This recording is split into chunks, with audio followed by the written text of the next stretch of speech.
I want to tell you something that will help me feel closer to you. And I'm pretty nervous to share this with you because I really don't want you to feel obligated.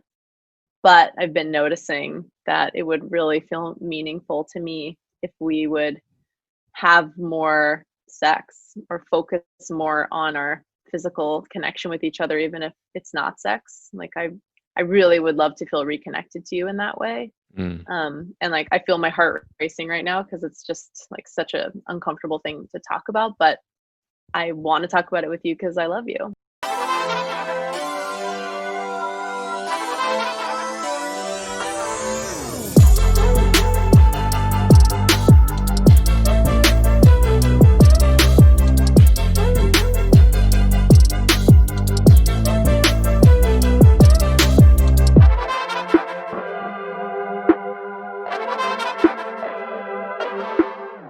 Alrighty. Well, Janelle, welcome to Feeling Free. We had an amazing time in our membership group, the Freedom School. So I knew, and I believe you knew, that we had to come back for a podcast. So thank you for being here. Definitely. I'm so excited to talk to you. I've been literally looking forward to it for a few days. Like, oh, we're going to have a juicy, awesome conversation about facing fear and shame and sex and love. It's my favorite subject. Yeah, I'm so happy you reached out to me because we really are aligned. It is in a different or subtopic, I guess, but Yeah. it really is aligned. And it's so, yeah, like I've been looking forward to this too, because just like I love the way you communicate and you give simple, practical, straightforward ways to communicate within love and sex. And that's like, and it's so needed, it's so needed. Like there's no reason to get complicated. Yeah, totally. I wish that we in schools learned interpersonal communication, especially Yes, interpersonal communication around intimacy. So yeah, for that's part real. of my mission, just like help people let go of it needing to be perfect. Like a lot of people have been commenting like, "Oh, but it's just so awkward when it's like kind of scripted like this." It's like, yeah, Yeah. first, but then it becomes emotional muscle memory and it feels Yes. less uncomfortable. Yeah. And like I want to and go back to the school thing. Like, yeah, I really thought that about because we had like awesome engagement when you and I, like when you were teaching and just like doing Q&A like in the Freedom School. And like again, like we're aligned with that, is like this is literally like how I want, like if I were to run a school, what would I teach like once a week? Like actually like real, of course you learn things, but it's definitely outdated. So I want to start this Totally. off by giving you I mean, you already have um clout, I guess is what I'll say, but I want to read some comments from TikTok because that's where you and I have both been excelling. And especially like you're so consistent, which is really impressive. Thank you. Um, so one comment I want to read: your account has brought my negative self-talk down so much. I've questioned myself my whole life, but you have validated my feelings. In 15 seconds, you did that, I love that. right? That's so dope. And then you're amazing and helping me be more confident, which is making my marriage healthier. Thank you. Hearts, hearts, hearts, hearts. Your videos bring me to tears sometimes because relationships are hard, in all caps, and your word just makes so much sense. Thank you so much. This shifted my perspective and helped me heal from a relationship that ended years ago that I didn't realize I viewed as a failure. Boom. Mm, Yeah. totally. Yeah, that's so Totally. dope. So, um, yeah, back to the, even just like with the TikTok thing, is that is mostly like a younger audience, and it's so cool that everything's so accessible. But anyway, we'll get juicy. Like, why are we afraid to communicate honestly? I think there's a ton of shame around what we really want and need, regardless of even if it's about sexuality or relationships, right? We live in a Hmm. culture where we're taught, we should sacrifice our happiness for the greater good. I mean, that's more the case in other cultures, but it's also the case in puritanical culture. It's like you should sacrifice your well-being for God. Um, And I do think there's a way that you need to compromise and collaborate with other human beings, right? Like we're not cowboys who are just like living by ourselves doing whatever the heck we want. But there's some kind of a balance where Mm. you feel your commitments and, in some cases maybe obligations to the people in your life, but you don't let shame hide who you really are. So I just feel like because of the lack of knowing how to balance the give and take of being yourself and being cooperative with other human beings, that is at the root of a lot of shame. Yeah. And why, like for you, your works, like what is a common, I guess, yeah, like what's a common, what are common ways that fear and shame sabotage us in our sex and love lives? Totally. Like what are some ways that you've seen to be most common? The most common things are A, you consistently do things that you really don't want to do just Mm, to maintain a relationship. And then you are resentful of it because you're yeah. not establishing your own boundaries. The flip side of that is consistently shutting down your own needs because you're so terrified of seeing your partner uncomfortable or upset that you take it personally and you think, oh my God, I have to turn off my desires or my needs. I'm a bad person. I should not, I should never make my partner uncomfortable. And the truth of the matter is that relationships are uncomfortable inherently. Intimacy is awkward and uncomfortable. And that's real and Yeah. that's how we grow. So letting go of the myth that it's our job to protect our partners from any discomfort by shutting down our own needs. Oh, that's so good. And yeah, like it is. And that's me. Yeah. Like I want to tackle both of those. We'll go to the second first, Yeah. because that's what I relate to. And this is all Yeah. about me. Just kidding. Like, I relate to that one a lot too. like for Totally. me, I'm definitely just like a giver. I'm like, I want to be the best and most significant partner you've ever had, and I'm gonna like Totally.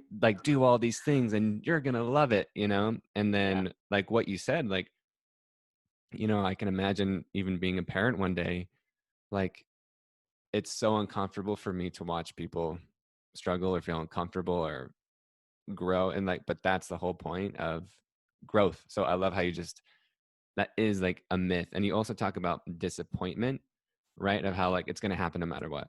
Absolutely. Absolutely. We need to get more Mhm. comfortable with disappointment in our sex lives, in our Yeah. relationships. And part of that, again, is the balance. Like, you're not going to get everything you want from your partner. You're not going to get everything you dream of for your sex life. But if you're just really clear about what you want, you are going to get some of it. And there's no need to shame each other for what we want. And part of why we do that is because we're so terrified that we have to be everything for each other and Mhm. we have to fulfill all of each other's needs, that when our partner has a need we can't quite fulfill or a desire that isn't part of our desire story, we get threatened, we get triggered because we think it is my obligation to be perfect for you, and because I am not, this is wrong, you are bad, I am bad. But we need to let go of those stories. They're not serving us. I love that. So what is the balance in that, like the balancing act of n- like not settling and then also being disappointed? Like what is that fine line? Right. I mean, I think it looks differently for everyone, but Mhm. I feel like all of life is a kind of a sine curve of sometimes things feel really great and sometimes things feel really hard. There's a mix of compromising and processing and disappointment and fun and joy and elation and connection. And it really, it just depends on each person and like what they really need and what they're willing to sacrifice in their relationships. But just really keeping in mind that like some days are crappy and some days are super connective, and they're both normal, and you need to have both in order for the other to exist. Yeah, how do you think that our in like deep down, I believe that we do. I would love to hear your thoughts. Like we know, like we might not like the answer, but of the point of like, okay, they don't meet my values or hit on my boxes, or like they're not meeting me, like they're not like putting in that work. But from your own experience, like I'm just, does our intuition know, like how do we, it is different for everyone. So do you advise people to listen to their intuition, or how do people know of like, okay, I'm not getting what I deserve versus this is Right. just day-to-day disappointment? Yeah, I think you start by sitting with the uncomfortable feelings and taking some time by yourself, or if you're someone who processes with people, to talk to a therapist or a Mm, best friend, but taking space away from processing it with your partner at first, just because there's just a lot of trigger that comes with having a deep attachment with someone. You need some space away from that to think about it. mhm, And I think just being with the discomfort, meaning just taking deep breaths, noticing the uncomfortable feelings or the sadness, and really excavating it. Just instead of trying to make it go away, really asking it, what can I learn from you? Why are you here? I have this metaphor that I learned from my very first life coach, mhm. that there are saboteurs that you can almost imagine, like a little guy in a trench coat who's coming into your mind or into your heart or into your life. And you could see him or it or they as an intruder, as someone to destroy, as something to go, you just want them to go away. Or you can sit down and have a meal with them and take some time to say, I see you, you're here, like tell me what I need to know from you, and then you can politely invite them to leave your mind or your heart.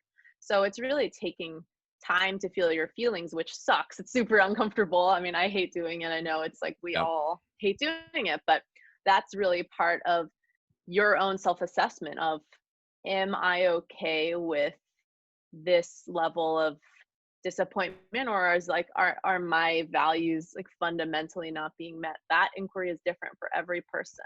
I mean, Hmm. some people might think, I have to be in a relationship where I am, having sex with my partner every day. Like if I don't get that, I will like wither and die. And a lot of people probably don't feel that way and are okay to compromise, but some people do. And we need to not judge each other Yeah. for our differences. And it's very, very painful if you and your partner are different in these major ways where you both feel just like, that is not me.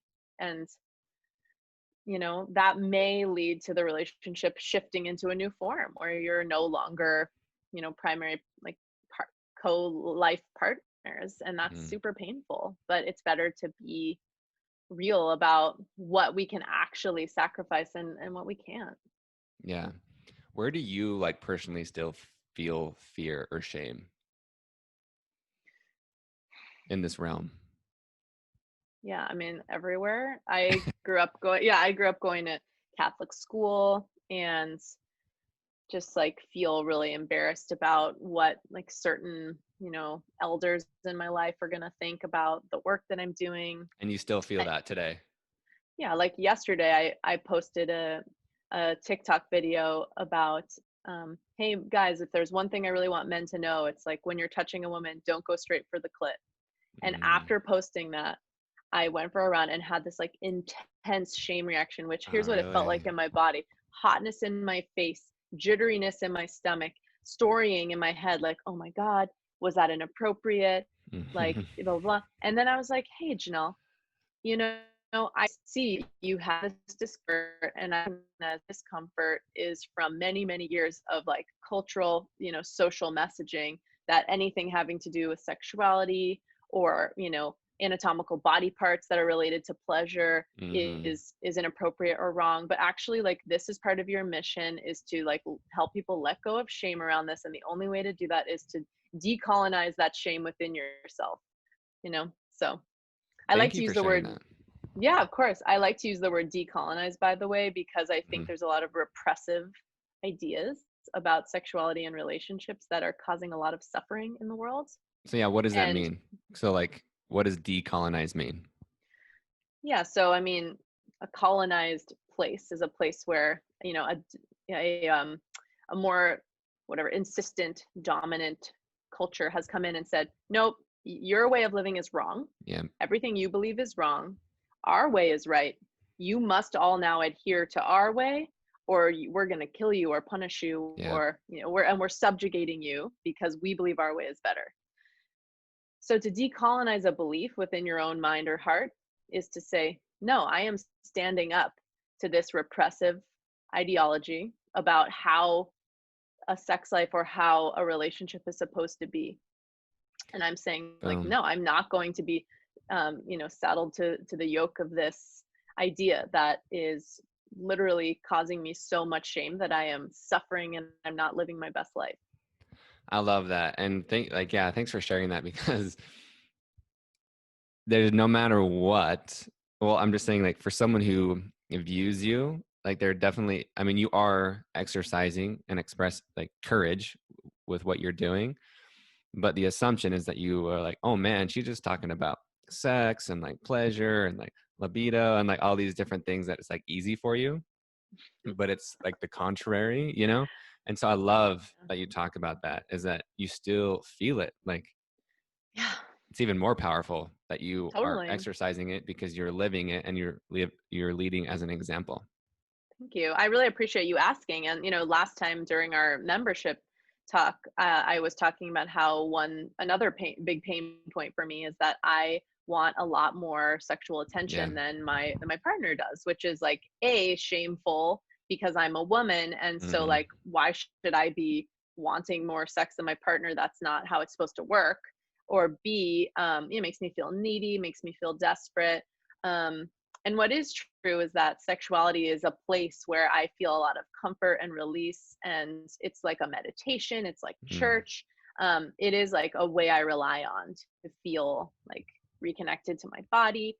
Um, so that feels very vulnerable to like have that as a need. And yeah, so like I definitely, you know, so what I do is just like, we talk about it, me and him, you know, and we're just like very clear, like that it's not, you know, he's just like, it's not a rejection. It's just like, I don't want to, you know, it's like he has a lot of his own wounding around like feeling obligated. That's like a big Mm. pain point for him. It has nothing to do with me or me not being desired or not being sexy, or I'm not even trying to control him. Right. So like, I just need to hear, you know, babe, like I totally love you, you know, and I desire you. And, for me, it just like, it can't feel like something that I have to do to like Mhm. take care of you or please you, because then otherwise like I feel kind of lost. And so for him it's like a reclaiming of a boundary, so you can say a boundary to your partner while still like recognizing their need and loving them, saying like, I see Mhm. you, I see your need, and I can't meet you there to the extent that you need.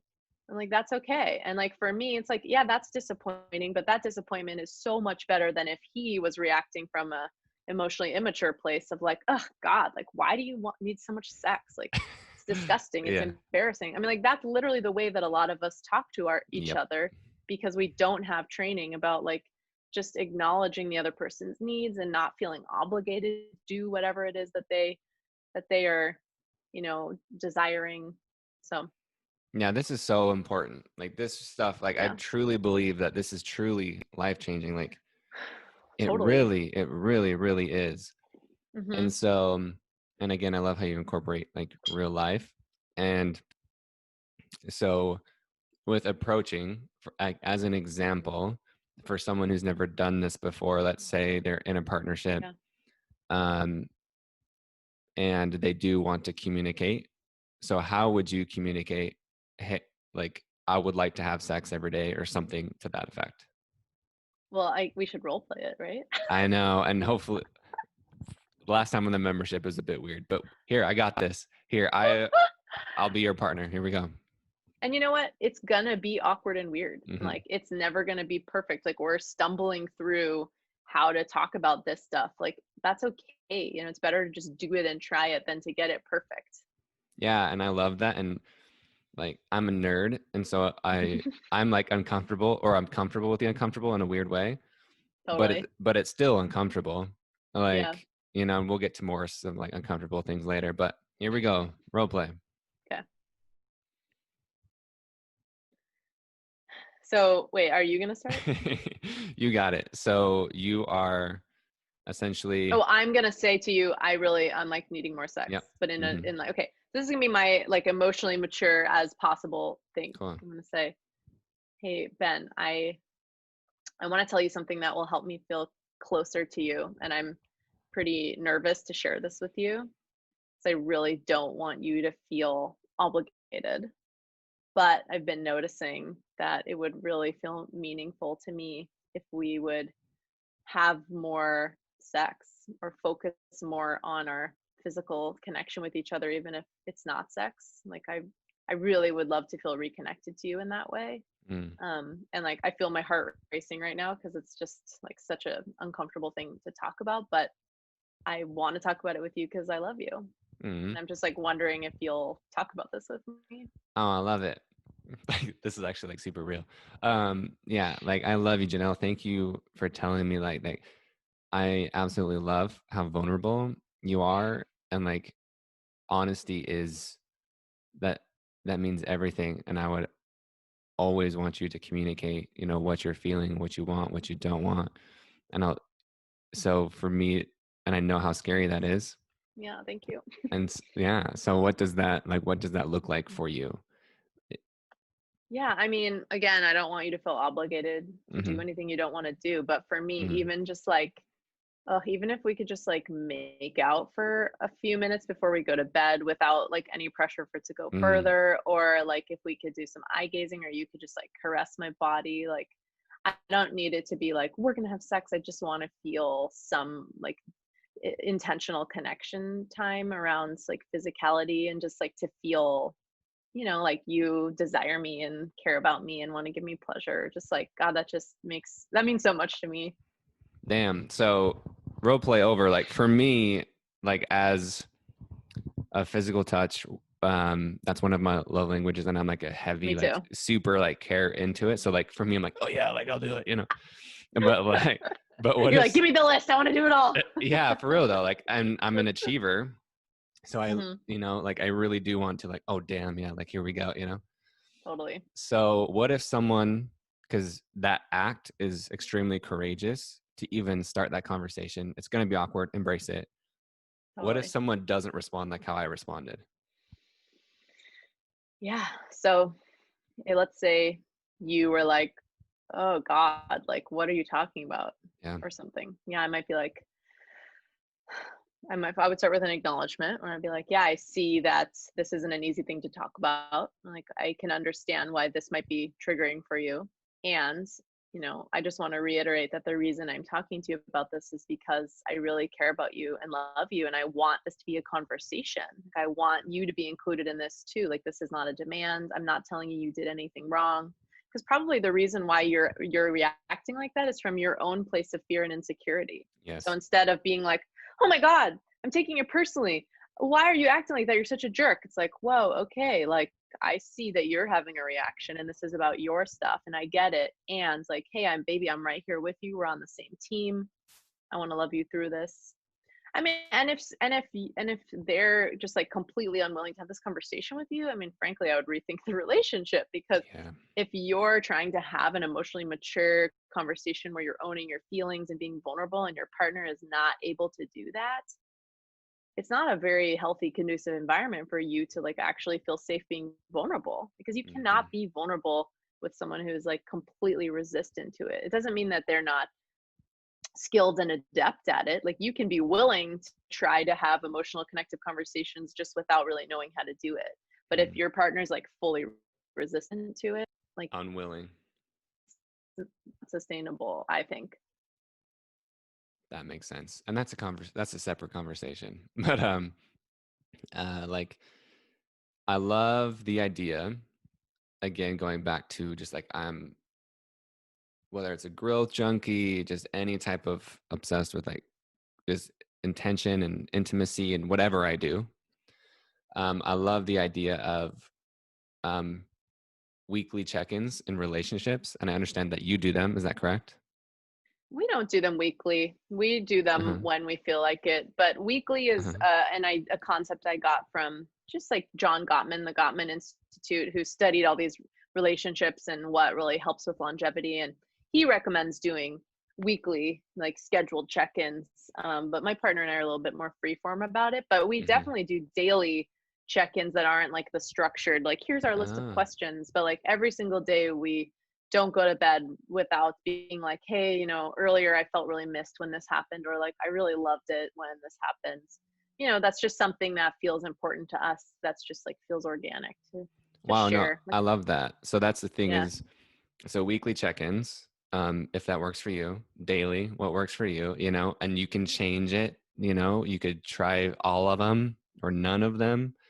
I love that. There's a great map that I've seen on Instagram. I'm sure you could look up when you look up like Gottman relationship check-ins, where the Gottman Institute recommends like you should do, you know, a couple affirmations a day where you say something you love about each other. You should Mm. spend like about an hour, 2 hours a week having a more detailed check-in. So there's like varying levels of how you can like acknowledge and check in with your partner throughout the week, right? You don't need to do like really in-depth check-ins every day. Yeah, because that, yeah, if it's really in depth, even for me, that'd be like, oh my gosh, like it's tiring. Not enough time and like too much emotional energy for Yeah, sure. it's like not as fun. You know, I want it to be fun, like as connective and deep and intimate. I want to like have fun. Totally. And you know, part of, you know, facing your fear in relationships isn't necessarily fun, but part of what makes a relationship really juicy is looking at what makes you both uncomfortable and Mhm. naming when you feel discomfort and just being real and vulnerable about things that feel uncomfortable, because you are each other's mirrors for growth, right? Like you see so much of yourself reflected in the mirror of your relationship that is such juicy fodder for personal growth. So do you To just like practice be that? real. So like when you, is it in the moment that you practice that? Like I'm uncomfortable and I feel uncomfortable. Absolutely. Now I do. I mean, I used to not be very good at it because I was so ashamed of having needs, Mm, and like being vulnerable was something like took a lot of learning for me. Um, you know, and I think that's true for a lot of people in our culture because we're taught like you should have it all together, you should never yep. be weak. Like vulnerability is not, you know, only very recently is vulnerability becoming in vogue, right?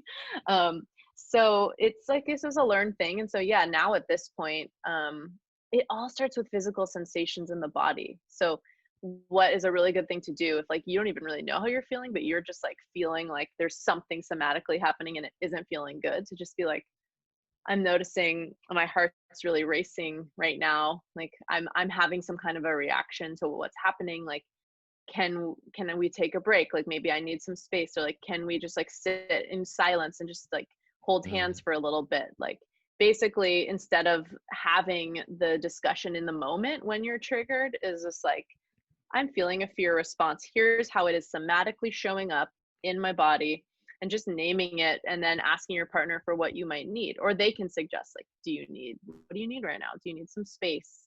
Do you need me to cuddle you? Do you want to have a mm. snack? Do you want to do some breathing? So just knowing that when you're having those reactions, you don't have to act on them, meaning you don't have to like, nah, we're talking about the thing. It's just like, okay, here's the fear. I'm Mm, noticing it. I'm just sitting with it. Gonna name the physical sensations I'm feeling. That can be really grounding and it's connected, because instead of yelling at your partner, right? Like let's say you were like, wow, like you're, you know, the quarantine snacks are really showing, Janelle. Like let's say you said that to me and you were my okay. partner. Okay. Hmm. And then I'm like, wow, like I noticed like I that like felt like I felt a twinge in my gut because that really didn't feel good. And I don't even know what I need. It just like doesn't feel that like I'm having a physical like pang reaction is like very different than me being like, what the heck? Why would you say that? That's so Mm, rude. But it was like not the most considerate, you know, thing to say. But instead of like naming it in the moment, I could just be like, wow, okay, I'm having a physical reaction to that. And you're much more likely to have empathy for that than for me instantly going into defense and telling you how you messed up. I love this. It's like, yeah, just like I feel like part of the shame and then add to this or, you know, do your thing is just like, just say how you feel. Yeah. Like if we were just honest about how we felt, and I know that's everything absolutely that we say on the face of the earth is easier said than done. And Totally. I'm trying not to even use that phrase because to me it just like goes without saying. But like what else would you add to that? Just like say how you feel. say how you feel, but also I recommend to partners to have a Mhm. discussion about this before you're in a fight, when you're not in a state of trigger, just to be like, hey, I was listening to this podcast or this discussion, and I learned that something that's really good to do if we're both in a state of like Mm. having a fear or panic reaction or trigger is to just like name the physical sensations happening, and then maybe ask each other like, what do you need right now, instead of continuing to have the discussion about the thing that caused the trigger or fear reaction. And I'm wondering if like you're willing to do that with me. And they might be like, okay, well, what does that mean? It's like, okay, well, like if there's a moment where I say something insensitive to you, or like vice versa, what would it be like to just say, oh wow, like I'm noticing I'm having a physical reaction to what's happening, and it like doesn't feel very good, and like can we can we take some deep breaths, or can we take some space? So Mm. I think part of this is like partners really need to have intentional discussions about this before they're having the moment of trigger. Yeah, that's key. Totally. Um, what are like when you look back on your journey of communication? Do you have some like key memories of like, wow, that was hella uncomfortable, but that was like a huge step for you that you just like leaned into it? I mean, one of my early memories of feeling like super shut down because of my own inability to communicate was when my partner and I, of like 10 or 15 years ago, um, I was like, yeah, I think I'm not monogamous, and I would like to be able to like kiss people at parties maybe.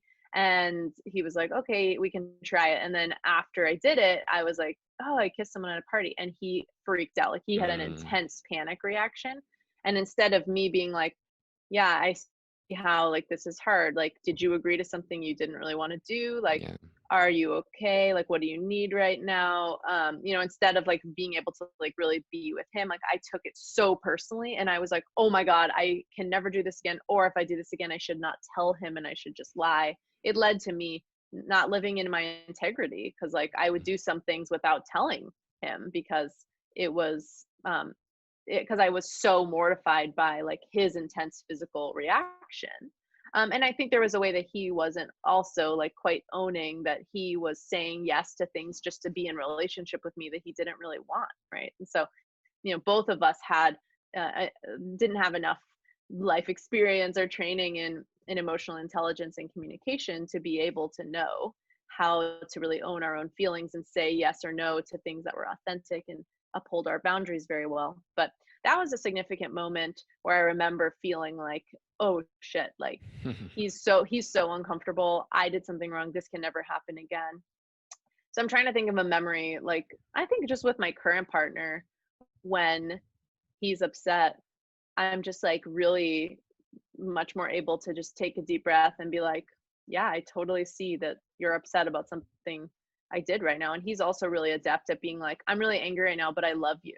Like Oh, I love that. I'm angry and like I need some space, but we're gonna like come back together and talk about this. Like I'm not abandoning you, but like I'm pissed. So like I think we're both just like able to think meta a lot more, and it just comes with practice. Yeah, well, and like both can exist. I like how you said that, right? Like you can still be angry and you can still love them. It's like I, Absolutely. I love how you said that. Something I think is great is if you're having a fight with your partner, like a conflict, is like actually hold hands. Like you still love each other. You're just like Hmm. having some hard feelings, but that doesn't mean you can't love it through it.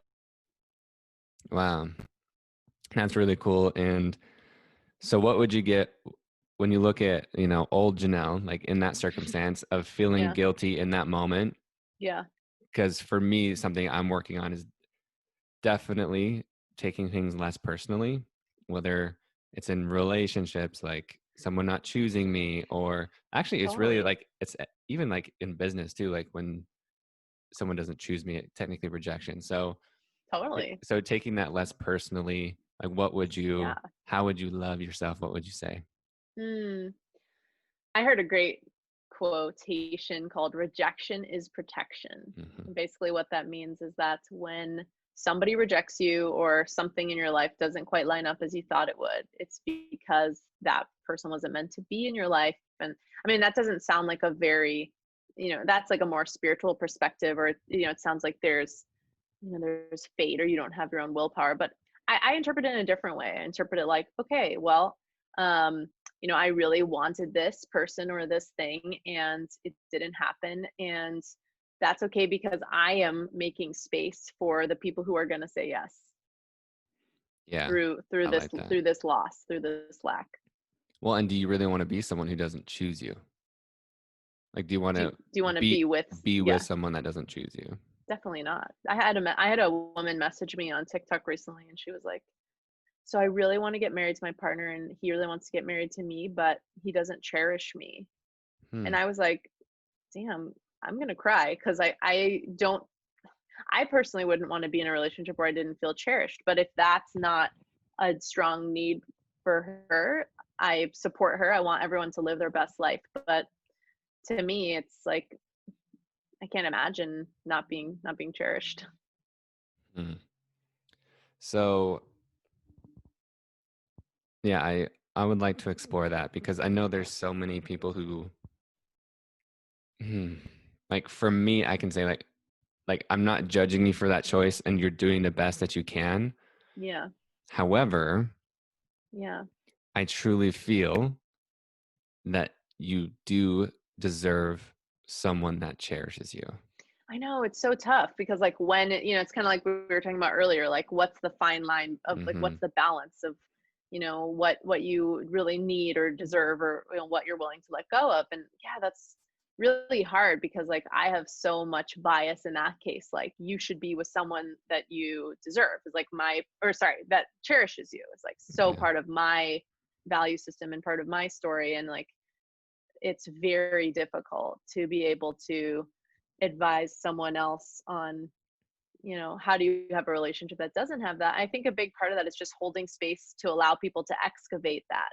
It's just like, okay, so like, what does it mean to you to be cherished, or what does it mean to you to not be cherished? Like, what are the values that are being met in this relationship? And like, actually, maybe you're writing out the things that Mm. you're feeling really nourished by in the relationship, and the things that are feeling really like lacking or feeling hard, so that you can actually see them on paper and be like, oh, okay, yeah, like this is acceptable for me, or not.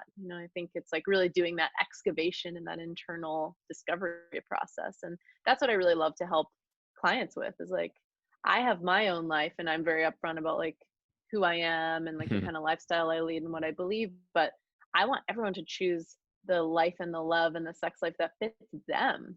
That is so important, because there's really no right or wrong way. There's just what would make you authentically thrive. Yes, I love it. Authentically thrive, which I would call Yeah, freedom. definitely. Yeah, and that's why I was drawn to you, Ben, and that's why I reached out to you. I was like, oh, freedom from fear, like that's what I'm all about. Freedom Hmm. from fear in love, in my case. I love it. Yeah. So, what are some common, like when you're working with clients, of what is the most uncomfortable thing for people to talk about or open up about?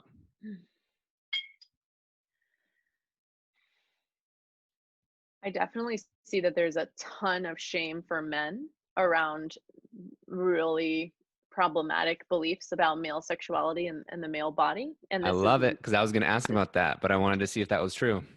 this is just like something that's not talked about very much, and it's Hmm. not a very popular opinion. And in fact, like, I recently did a video about stop body shaming men, around talking, like, joking about cock size. And a Yeah. man commented, wow, like, when I try to post about this, people just tell me like to shut up, or like I'm being a Yeah. misogynist or whatever. And so Yeah. basically, like, a lot of the deep pain I see, or is like men who feel like, a, something is wrong with me because I don't want to have sex on the first date, because there's so much pressure on men to like always be ready to perform, and like should always want sex, like they want to spread their seeds. Like, Yeah. actually, that's not true. Like, women and men are a lot more similar in that way than we realize. And there's been a lot of recent research that's shown that, like, actually they're like, humans just very widely, and it's not really based on gender in that way. Like, some people want to have one night stands of all genders, and some people want to like take it slow.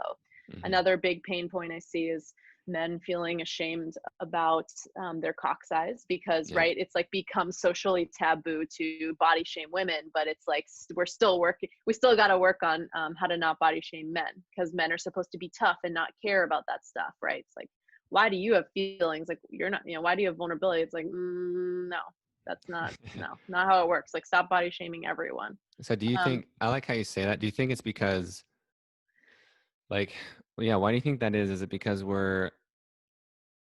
just because we have lived in that like men rule the world, mentality? So if we talk about these things, is it like, hey, like you've had your time or place, like where yeah. does it, something like that? Yeah. I mean, white men have had a lot of power, Yeah. more power than any other group of humans for Yeah. a long time now.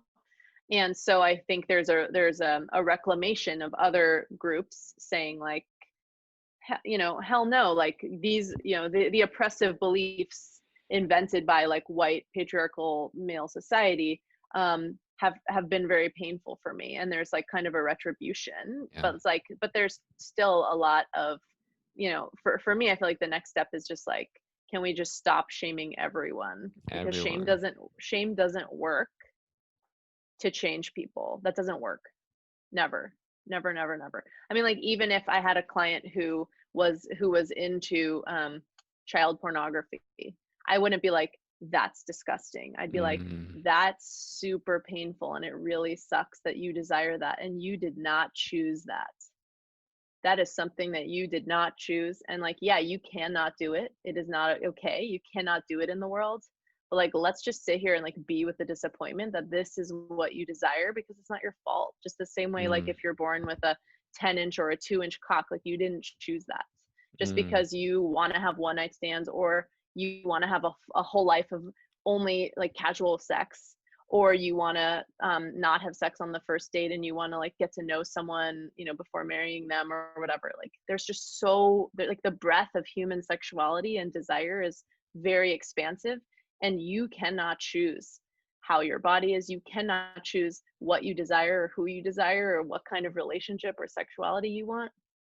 So yeah, there are some things that are literally not okay. Like it is not okay to have sex with children, but like, why would you shame that person? Like, they didn't choose that. But like, yeah, they're not gonna, it's not okay to do it. And if they do it, then that's when like you need to take action, Mm. to make sure it doesn't happen again. But like just the act of shaming another person for their fundamental desire or body or identity it's it doesn't work. It doesn't Wow, I change love that. people. Well, Yeah. because like you said, yeah, like, hey, that's not an ideal thing to do, obviously, but like if we shame them, that person will no longer open up. They might keep doing it. It'll And just then, go underground and become insidious. And like, yeah, yeah, they're more likely, it's more likely to become this like messed up problem that they're going to act on, because the shame is like so expansive and enormous that they have no control over it, versus just like, wow, I'm really sitting with my disappointment that I want this like, socially unacceptable and like, wrong thing, like hmm, having sex with minors. But like, I recognize that, I didn't choose that, and I'm going to like consciously like not act on that, because like it's not okay in the, and that's like, it's much more manageable when you're not living from this place of like shame and hiding and yeah, fear. that's Yeah. powerful. Um, I just It's had an not, idea. it's not a popular opinion. Like I guarantee that like Oh, for sure. someone listening to this is going to be like, that's like to shame. And like, I'm definitely willing to have conversations about this. And like, I'm open to hearing other perspectives, but like from what I have seen with working around sexuality, it's just like, it doesn't help people at all to like change their Yeah. behavior. One, I love that, like how you just said, like, there's for sure someone listening, and whoever's thinking that, let me just say, like, I love you, and that's okay too. Hmm. Because Totally. you are unconsciously choosing that belief. And so let me just invite you to think, is that true? Do you want to think that way? Or is there a new way of thinking that you might not have thought about before? And is it possible for multiple things to be true at once? Like, is it Yeah. possible for someone to um, for something to not be okay, and to also not shame someone for that being their desire, as long as they do not act on it. Man, I love this. This is awesome. And So, there's also, along that same mhm. line, there's this great, I think it's from this great book, Come As You Are by Dr. Emily Nagoski. It's about pleasure and like rethinking desire, specifically like female desire. But she says in the book that she had this one client, she's a sex therapist. She had this client who is a man who was like horrified because he was in college and he was at a frat party, and he saw a woman who was drugged being sexually assaulted, Mm. and he was horrified, like so upset, but yet he got an erection, and he was like devastated about it, the fact that he got an erection. He thought that he was a bad person, he Oh, thought something was wow. wrong with him. And she was like, look, your body will have like chemical reactions to things that are sexually relevant. That doesn't mean that you are going to act on it. That doesn't mean that you cannot use your mind and that your brain's like, this is wrong. Like we as humans have the power of our minds to not do Mm. things, right? So like, even if our bodies, like, let's say, in that the case of the someone who wants to like have sex with minors, like you're having a physical reaction, and that is something you cannot control, but you can control doing it. You have this like amazing, powerful human brain where you can be like, okay, like that is not something I am going to act on, right? And so I thought like her unpacking that was just like really refreshing, because it was just like, yeah, like don't be in shame about it. Like you're not going to do it, and like you mentally know it's not okay, but like sometimes we have physical experiences of arousal to things that, just like a lot of women have rape fantasies. Okay, that doesn't mean that Mm. they want to be raped. It's like there's something about the fantasy that helps them feel like they can just like relax and surrender, versus like Oh, having, to a lot of women like feel like it's shameful to want sex, and so to just like receive it without it being their idea, without them feeling like they don't have agency over it, is a hot fantasy, because it just like it gives us permission to be sexual because it's just wow. happening to us. Okay, but that doesn't mean we want to be raped in real life. For the women who are having rape fantasies, it's just like, oh, that makes a lot of sense because of the cultural context, and we want sex without seeming like sluts, and so like, Mm. to be, it's the sexual relevancy of it is getting to just like relax and receive and enjoy sex without feeling like there's something wrong with us. So there's just so much at play when understanding what humans want and what we desire, and it doesn't have to be anything that happens in real life. Wow. That's crazy. I've never heard that like rape fantasy thing before. Hmm. But yeah, like understanding the context of it, like that's, Hmm. man, like yeah, this conversation really is so powerful. Like I did, like something came to mind of like this actually might be like a fun idea for you. Like I can see Janelle on TV playing the shame game, but instead of like it's like releasing shame, which actually that'd be kind of like a fun idea. So I'm trying to think of like other ideas of like releasing shame. Like, nope, that's not bad. That's not wrong. Like no judgment whatsoever. Totally, totally. So what I'm other a like, big proponent. I'm a big proponent of like mhm. actually using your body to release shame. So like, I think that's why people love TikTok. It's like moving your hips, moving your body. Like Yeah. you can somatically release negative feelings by doing that. And that's also why meditation is having such a resurgence. Is just because people realize that actually just like getting grounded in deep breathing and like feeling your sit bones connecting to the floor or to the chair and feeling your feet on the ground, like these things can Mm. really help us just like be with our feelings. And I think like there's a lot of, these conversations can be really liberating, of course, like, wow, it's so nice to think I have permission to Yes, not feel ashamed permission. about this. But like the next step is really using your own body to help move through things. And then also, this sounds, a little like maybe hippie or new agey, and I am not really either of those, but I think there's something to be said about the power of ritual, that Mm. human beings really need ritual and ceremony in order to like emotionally move through things. And so if you are feeling shame or guilt or deep grief or sadness about something that happened in sex or in relationships, what's some ritual that you can do to help move you through that. Like maybe you write a letter to the person who broke your heart, and then you burn it, you let it on fire. Maybe Mm-hmm. you like create some kind of like a shrine or like a circle around you, and you meditate about the sadness and just let yourself cry and like give yourself, or maybe you go for a hike by yourself and you just like let yourself feel your feelings, and you sit and watch the sunset and just like take a deep breath and just say,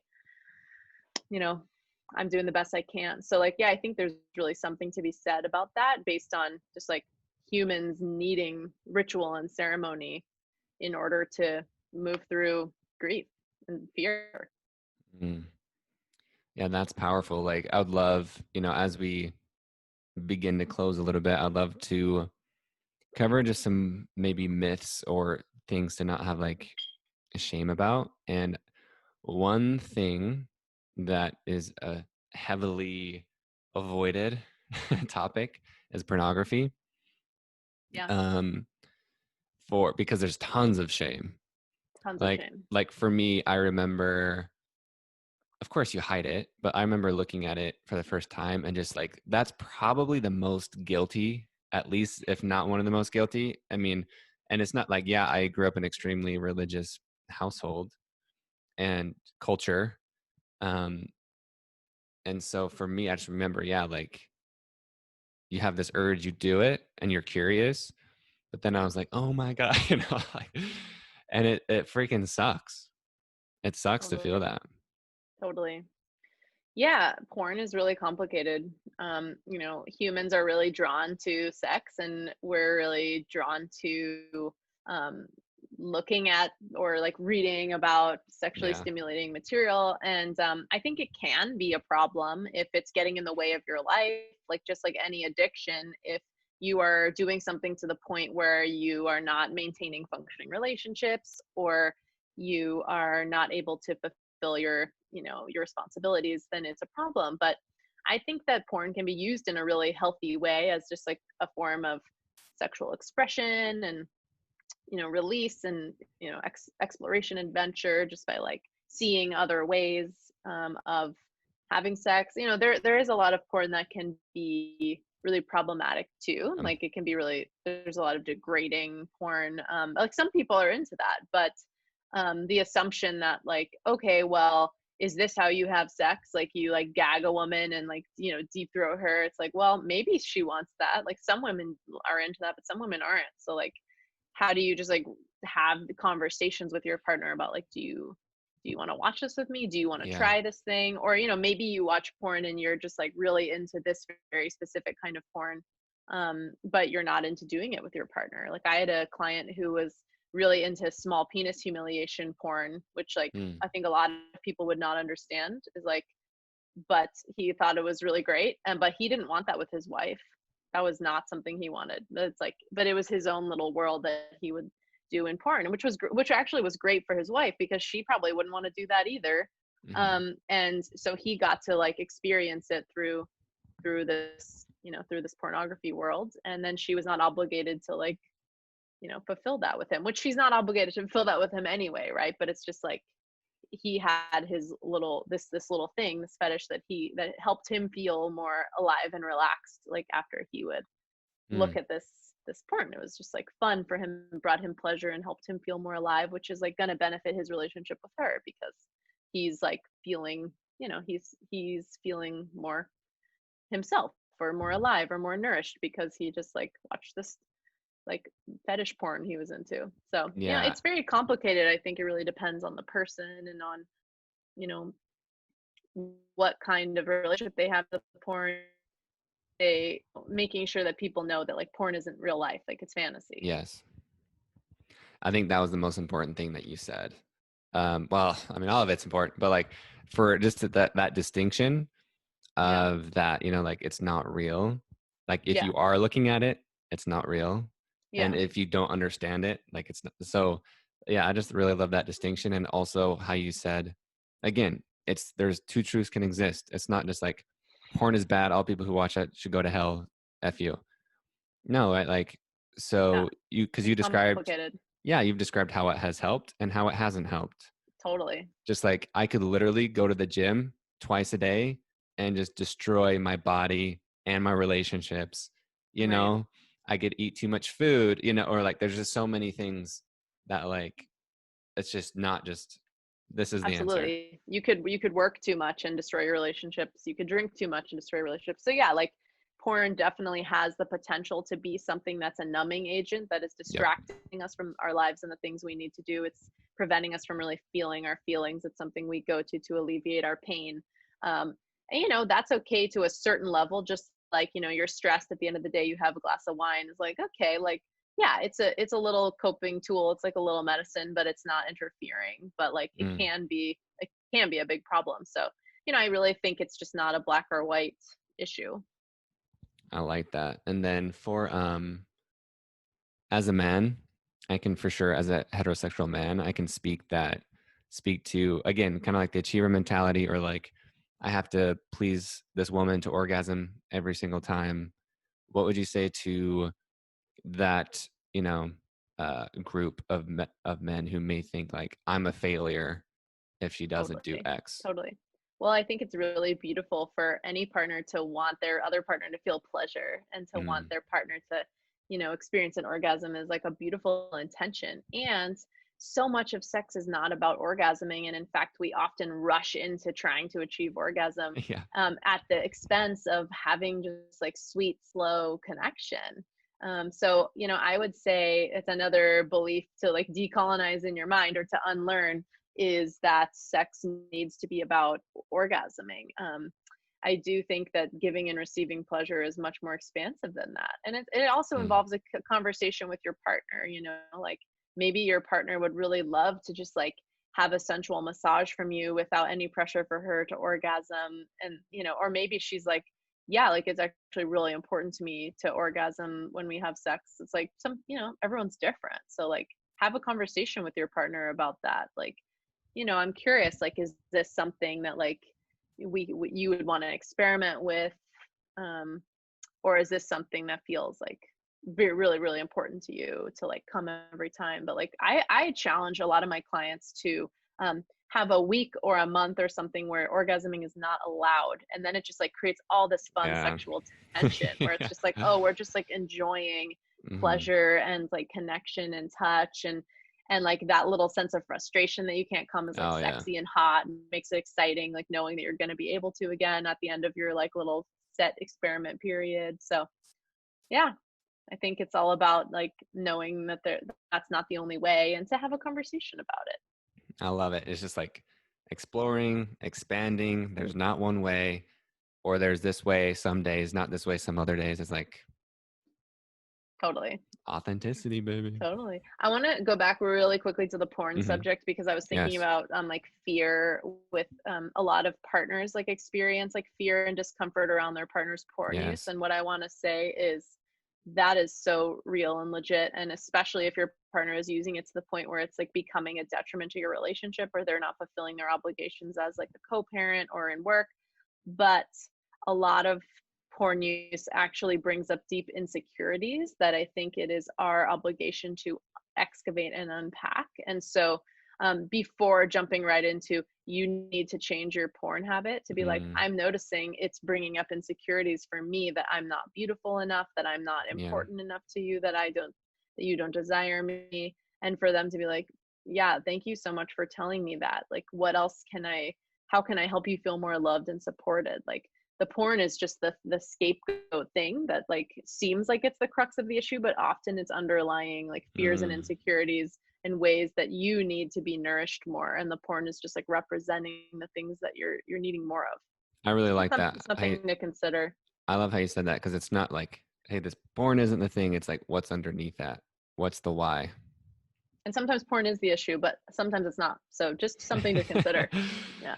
just just so everyone knows, sometimes it is, sometimes it's not. That's the answer for everything. So we hope you Totally. found clarity in the confusion. Totally. It's That's really awesome. about like doing your own personal excavation. That's really what it's all about. It's like, you know, the answers inside of you. Like, we're just here to say there's lots of different ways. Yeah. See, I love that. And one other thing too is almost, or not almost, like how you've said and I totally can understand this from personal experience in relationships and just like within myself, of men always have to be hard, and then you said, we've talked about this before, that men or women like always have to be wet. It's like, and if you're not this, then you're not turned on, or you're not like Right. whatever level, you know. Right. And to address that, it is a myth that women are always wet when aroused, Mm-hmm. or that just because they're wet they are aroused. Wetness actually has to do with hormones just as much, if not more, than it has to do with arousal. Fun fact. Really? Yeah. So like hormones, because like usually, I mean, because usually you say like, oh, X happens, the Y is the result. But Yep. like, so what does that mean? Like, can you explain like the science behind like hormonal? Well, some women get on hormonal birth control and it makes them Mm, dry. And like aging can cause dryness as well. So it's just not like okay. being wet is not necessarily a sign of anything. In fact, like a woman can be wet and not aroused. Like for instance, if she like saw something sexually relevant but is not actually desiring. So like for Mm, instance, the guy who got the erection when he saw the date rape, even though he intellectually was like, I don't want this, it's not okay, like his body responded. So a woman may be having some wetness in response to a stimulus, but it's not because she's actually wanting what's happening. So like that can be really confusing and shaming for sure. Like if a woman gets wet while being sexually assaulted, I mean, it is possible uh, because it's a sexually relevant thing, even though her mind is like, hell no, I don't want this.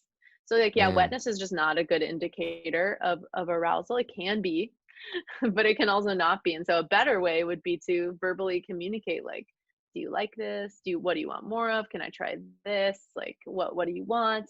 And reading a woman's body language, like, is Mm, she, arching her back and moving towards you? And, you know, is she like smiling and moaning, and those things could be faked, but like, that's up to us as women. Like we should yeah. stop faking it and start being real about what we want and don't want, because nothing shameful about that. Like I think a Yes. lot of women and men think like, oh, if a man doesn't just know what to do, like Yep. it's shame. You don't tell him, don't shame him. It's like that.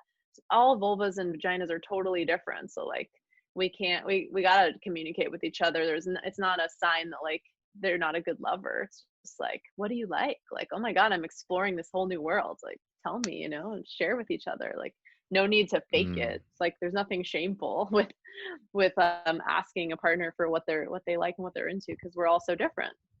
I love that. Like asking for what you want. It's okay.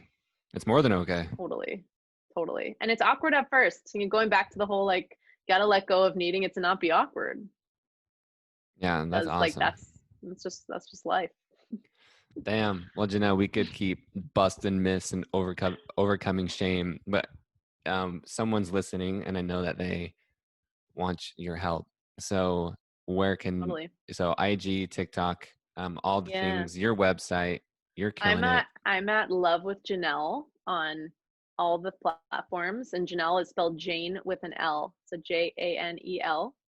Love with Janelle on TikTok, Instagram. I got a Facebook, but like Facebook's dying. What can we say? And then yeah, my website's lovewithjanelle.com. I also have a YouTube channel where I'm gonna post this Love video it. version of this conversation, and also just make longer videos. But at the moment, I would say my pride and joy is my 30-second TikToks, Yeah, talking seriously. about sexuality and relationships, and just helping people let go of shame and fear in their love and sex lives. Boom. I love that. If someone is nervous about reaching out to you, what would you invite them to do or think, or just like what would you say to them? I would say, yeah, it's always nerve wracking to start a conversation with a new person. I totally get that. I always get nervous reaching out to new people too, but I really am warm and loving and would love to connect with you. And I'd love to, you can send me a DM on Instagram or on TikTok. And at this point, I have the capacity to respond to pretty much everyone who sends me a respectful message. So I'd love to hear from you. It might not be the case that I'll have the bandwidth to do that in the future, but at this moment, at this I would moment. I would love to hear from you and Yeah. respond to you. Amazing. Well, Janelle, thank you. Like this was like one of the most powerful open conversations, and I know it'll be Thank incredibly you. freeing. Um, what like when do you feel most free? Like when you think of your life, Yeah. when do you feel the most freedom or the most free, at peace, at ease?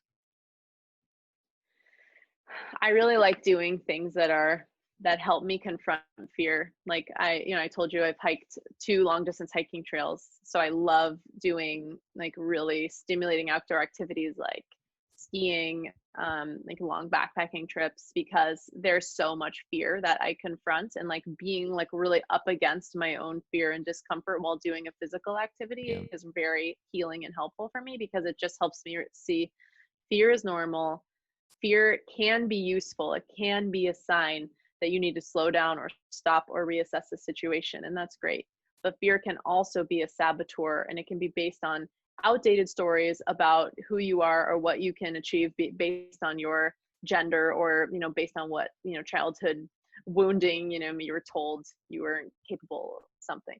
So I think like actually doing activities where you are facing your fear and discomfort, and then like edging yourself through it and knowing what you're capable of is so healing. So like for me, I would say that's a big one. Or like biking too, just like really pushing myself to the limit with like mountain biking or Mm, something, and like taking just enough risk that I feel like I'm learning and growing, but not enough that I'm like traumatizing myself. yeah. Daniel, that's powerful. Well, Danelle, I appreciate you. Thank you I appreciate for you, Ben. so thank you. I received that. Like, yeah, Yeah, like I honor it's it's cool to meet just like a fellow fear warrior. I don't know, like whatever we're called, that just really leans into it, really embraces it. totally. And so I recognize that because it isn't easy. It might be easier the more and more you do it, but we're always going to new Definitely. levels. So it still feels scary. Like Definitely. like fear's always there. So Yeah. yeah, thank you. Like also facing fear is a privilege, because people who Yeah. have been like systematically oppressed and people who have had like very traumatic lives, like there is no emotional space to like really, it's like the Maslow's hierarchy of human needs, to like really like self actualize around like what am I afraid of is a privilege. And so Oh like yeah.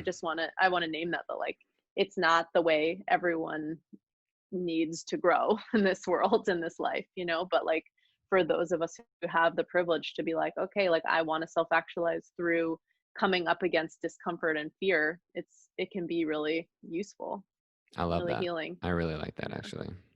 Dopeness. All right. Well, thank you everyone. Have a wonderful day. We out of here. Thank you.